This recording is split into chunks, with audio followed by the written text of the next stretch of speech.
What's up, everybody? It's Monday. It's 1:30, and we just arrived at our install. So obviously we've got a tear out here. We got the titanium tops. I've already done a video on how I laid those tops out on the saw and all that. So if you saw those shorts, you can pair it up with this video here. We got the kitchen here, freestanding range. They've got some laminate backsplash along the wall now. Not going back with the backsplash in the kitchen. I'm assuming they're going to go with a tile. And then over here on the desk area, they did go with a 4-inch backsplash on this. So, of course, the first thing we'll do is start with the tear out. I'll look underneath and see if I can figure out how the existing tops are attached.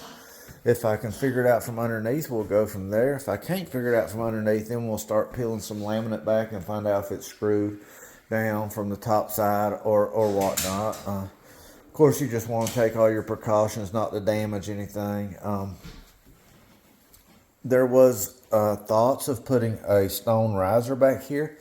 Originally, they had a cast iron stainless steel sink, and they were going to go back with it. It was a drop-in, and then something changed. You guys know I'm mostly out in the field and in the shop fabricating. Melissa kind of handles the office stuff, but all I know is that the sink changed, and now we're going with a composite undermount sink. I also did a short on that, show you how to check them, make sure they're not cracked or anything like that. One of the issues with the sink is you can see from the hole here how close it is to this riser area here. And doesn't leave a lot of room. So you have your stone, which is 1 3/16 inches thick, and so on and so on. And then they pulled those out so we could get a look behind there. And I think, if I remember correctly, there was 3/4 inch wood behind here. So it, I think in the end, it just become easier for them not to go with the riser here. So just, I don't know if you guys even care, but I just kind of let you guys know what happens on jobs. And just like on any other video, if I run into issues, Lord willing, everything will go perfectly smooth. But if we do run into issues, I'll show you what they are and show you how we work through them.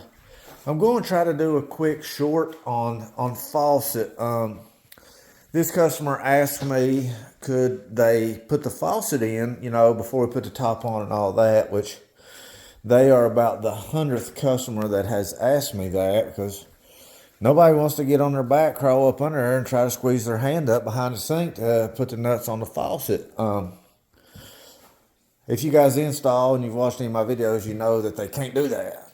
So I'm going to try to do it short and show people why you can't do the faucet. Because sometimes, we sound rude when we're like, no, you can't do that. Because people they just don't know. But maybe I can do a video and in the future people will see and understand why that is. I know it's a pain to get in there to those faucets, but if I could, I would. But anyway, we're going to get started, guys, and I will touch back base with you here in a second.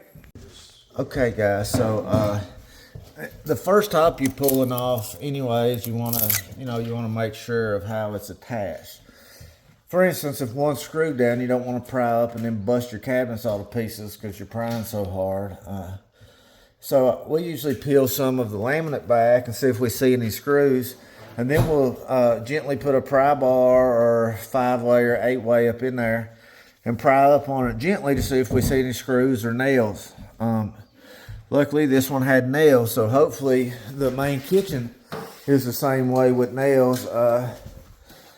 That's best case scenarios, nails, or if you look underneath from the bottom and you see sometimes they'll have just a screw in each corner going up. Those are pretty easy to get off also. So I was struggling a little bit with this section here, and I ended up peeling some laminate off, and as you can see, we've got screws in this here, so you never know what you might be surprised with. All right, on this piece over here, obviously, you don't want to just pry up on the front and pry all the way up, because then you're going to have like a half moon scratch all across your cabinet. So, the name of the game is, try to never do any personal property damage to your customer's home. So what I did on this one, of course, we went in here and took the screws out of the seam, and then I went underneath the cabinet and I pried apart this back side here so that I got the top loose. Then I went and got our grab ball. I put it here, so we're going to lift up this way so that we have space to pull it back, and then David will lift up down there and we'll work together to pull it, you know, away from the wall without scratching the cabinet. Sounds like a lot, but it's pretty simple. You're fine. With the raised bar, guys, you want to watch out because a lot of times they'll be doubled up. So you may have screws, you know, if you take screws out here, you think they're out, and you go to pry the whole thing, but then you end up breaking something because if you lift this one up, there's screws underneath. Now, I'm not 100% sure that that's the case, but I'm getting ready to pop this one up, and if it is, I'll show you. So, just like I suspected, guys, there's not a whole lot of screws, but there's still one screw going to each one of the wooden corbels underneath. So, you know, had you just started prying on that, you may have ended up with an issue. So we're going to take those out and then pull this section off. We are lucky on this one, however, though, that once it's off, this is flat across here.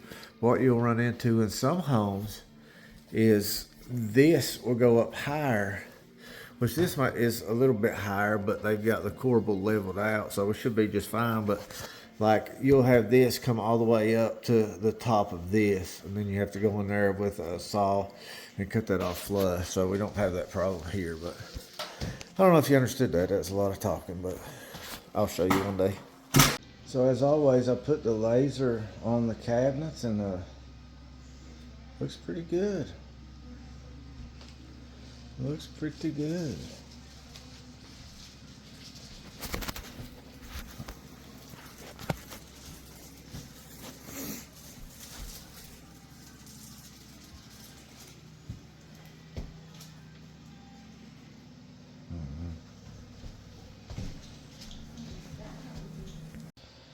I don't know who built these cabinets initially, but they did a really good job.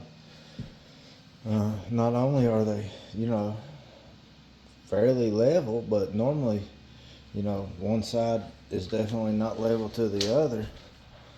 As you can see, I just spin the level, and we're pretty level on, you know, with each other. So that's rare. Putting a seam together here, and I'm letting David kind of put a seam together. He's already leveled it up. He's putting his hardener in his two-part epoxy. We're just going black in this titanium. Alright, I think he's got his hardener mixed. So just go ahead and start shoving it down in that hole. Try to get as much in the hole as you can. And just try to move as fast as you can without making a mess.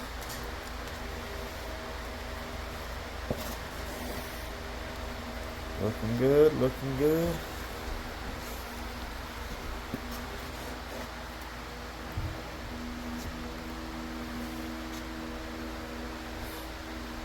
Pretty little trees. What's that guy's name?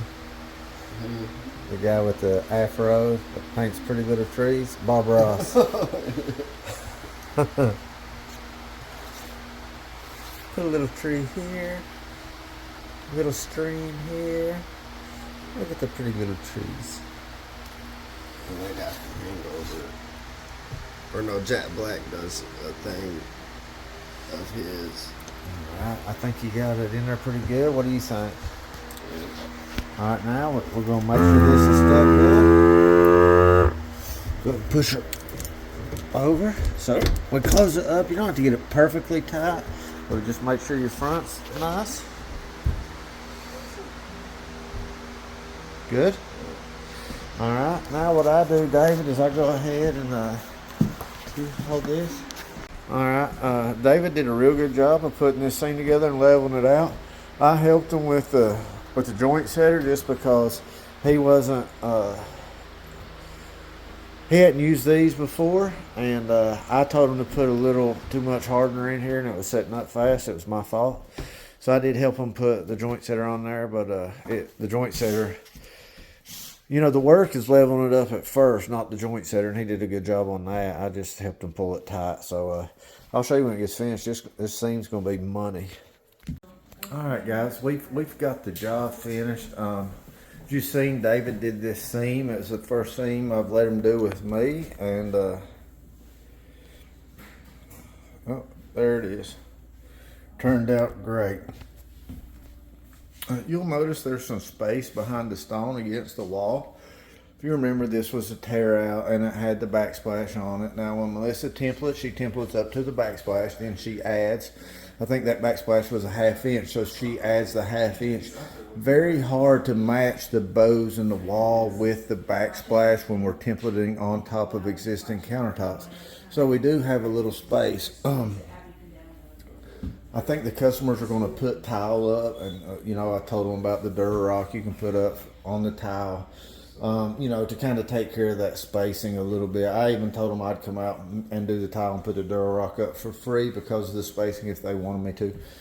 Customers have been very, very nice. You couldn't ask for better customers on this job. So we went ahead and raised the stove up for them as well. You know, I've said it before, I kind of treat people how they treat me, and they've just been awesome the whole time. With the titanium stone, I always go around the edges with a little spider black to darken them up. And now we always ask our customers whether they want the Hydrex sealer or the Ager sealer. They chose the Ager, and you can see it looks really good. I'm going to give the tops a good wipe down real quick before we go, and that way it's not too hard for them to wipe any haze off in the morning. Also, just because across the back side of this raised bar, I could see the space on the sink and the counter a little bit. It's a very big sink. So normally I don't put a secondary bead of silicone on the sink after I pull it up. On this one I did. I just wanted that little space in it just sealed a little bit better than usual. I mean, we had a good seal all the way around, but I think visually it looked a little better with the second bead of silicone on it. Anyways, we didn't have a whole lot of problems with the job. Oh, let me show you this. Anytime you have a Lazy Susans, a lot of times, see this plastic piece in here? You know, a lot of times it's screwed into the wood. When you put stone in, what you got to do is you got to squirt some silicone on that. Put you a good amount, and then this screw here, you'll loosen it up so you can put the plastic thing on, put your silicone on it, and then you pull it back up as tight as you can with your hands and tighten that screw back down. And then of course you want to inform your customer, you know, to leave it at least until the following day before they put any food or anything back on it. Give that silicone a good amount of time to set up and dry, and then it'll be just as good as new. Same thing with that one. Just make sure you don't leave that on your tear out and then accidentally throw it away, because you'll be getting a call from your customer the next day asking if you saw a plastic piece, and then you're going to be going out to your dumpster and unscrewing it and bringing it back out to the house. So just be mindful of that. Back here, of course, they're getting tile or something back here. Didn't have a lot of space to put a riser in, especially with the size of the sink. If they put a riser, right now the overhang on the raised bar is 1.5 inches. If they had went with a riser, it would have had to been at a minimum 1.75 inches. I like to do 2 inches if you put a riser. That gives a good amount of stone overhang past the riser, and then if you have any curve in the knee wall or anything like that, you know, it keeps it looking nice. Well, as you can see, there's not a lot of room for their faucet here, so you can imagine if that raised bar had to be pulled an extra 1/4 inch or even 1/2 inch further, that would have pulled the faucet hole up further, and then you would have it would have been an issue. So I think they made a good choice on not going with the riser there. And like I said, the customer liked the white in it, and if you remember, I did a video on how I laid this stone out too. If you remember, I showed you the scratches on the stone that I avoided, and then how I was trying to get the white spots in there. As you can see, I got all the white spots I could. That was that one in the center. I got as much of it in the sink as I could. if you remember, it was going to end up in the center of the sink, and then I adjusted the template so that I could get it at least on that front bar for them. Then over here I got as much white as I could. And then over here I got as much white as I could on that other slab. So anyways, I think everything turned out nice, and I really appreciate y'all watching. If you have any comments, feel free to leave it down there in the comments, and I'll do my best to answer them for you as long as you're nice. And I'll see you on the next one, guys. I appreciate it.